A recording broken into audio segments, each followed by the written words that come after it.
আসসালামু আলাইকুম। আমাদের ঘাসের জমিতে আমরা অনেকদিন পর আসলাম। তো আমরা এই সাইডের ঘাস সম্পূর্ণ কেটে ফেলেছি। দেখতে পাচ্ছেন এখানে পানি ছিল, এখন পানি নাই। পানি কিছুদিন রোদ হচ্ছে, তার জন্য পানি শুকাই গেছে। তো আমরা এখন এই জমিতে সার দিয়ে দেবো, কারণ পানির মধ্যে সার দিলে গোড়াগুলো পচে যায়।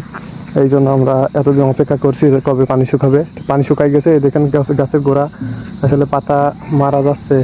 তো এখনই আমরা সার দিয়ে দেবো, কারণ এবার আমরা পানির কারণে উঁচু করে কাটছি গোড়া। দেখেন কতখানি উঁচু করে কাটছি গোড়া। তো এই গোড়া উঁচু করে কাটলে আসলে ফলন কম হয়। তো এবারের মতো আমরা এইভাবে সার দিয়ে দেবো। এর পরবর্তীতে আমরা গোড়া সহকারে কাটবো। তো এদিকে কাটা হয়ে গেছে, আর ওইদিকে কিছু ঘাস আছে, আর এই পাশে কিছু ঘাস আছে।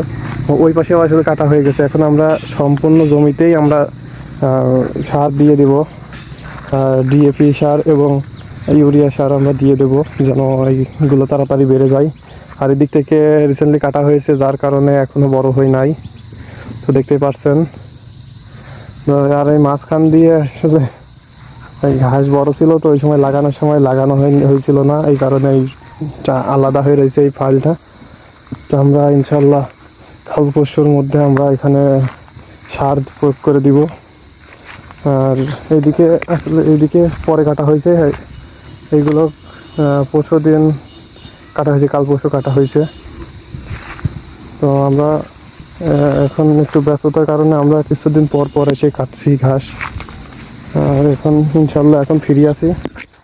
আর এই জন্য এখন ঘাসের জমিতে আসলাম। এই যে এইদিকে আগে কাটা হয়েছিল, তো এইদিকে সার না দেওয়ার কারণে দেখেন মানে ঘাস অতটা বাড়ি নাই। তো ইনশাল্লাহ আমরা এখানে ঘাসে সার দিয়ে দেবো এবং খুব তাড়াতাড়ি ইনশাল্লাহ ঘাসগুলো বেড়ে যাবে। এদিক থেকে পরে কাটা। এই যে ঘাসগুলো দেখেন, মাশাল্লাহ। বৃষ্টির মধ্যেও যে এত সুন্দর হয়েছে, এই আলহামদুলিল্লাহ। মানে বৃষ্টি হইলে ঘাস হতে চায় না, এবং শীতকালেও এরকম মানে বাড়তে চায় না ঘাস। তো আমরা ইনশাল্লাহ এখানে সার প্রয়োগ করব। দেখেন এইদিকে কিছু ঘাস মারা গেছে, তো আমরা এইদিকে লাগাই দিব ঘাস কিছু।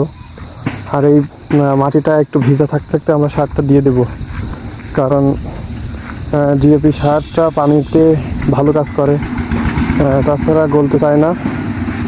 তো দেখতেই পাচ্ছেন আমাদের ঘাসের জমি। আর এখান থেকে আমরা ঘাস কাটছিলাম, বড়গুলো বেছে বেছে কেটে ছোটোগুলো রেখে দিয়েছিলাম। এই ছোটোগুলো এখন বড় হয়ে গেছে। আমরা ভাবছি এইগুলাও ইনশাল্লাহ ওইদিকে কাটতে কাটতে বড় হয়ে যাবে, তখন আমরা এইগুলাও কেটে কেটে নিয়ে যাবো। তো আসলে ওই বৃষ্টির কারণে আমরা জায়গায় জায়গায় কাটছিলাম, যেখানে যেখানে পানি ছিল না সেখানে সেখানে কাটছিলাম। তো এই আমাদের জমি ঘাসের। তো এখন দেখতে পাচ্ছি আগে কি সৌন্দর্য ছিল, আর এখন কি একটা অবস্থা হয়েছে। তো ইনশাল্লাহ আবার আগের মতোই সৌন্দর্য ফিরে আসবে ঘাসের। তো সবাই দোয়া করবেন। আল্লাহ।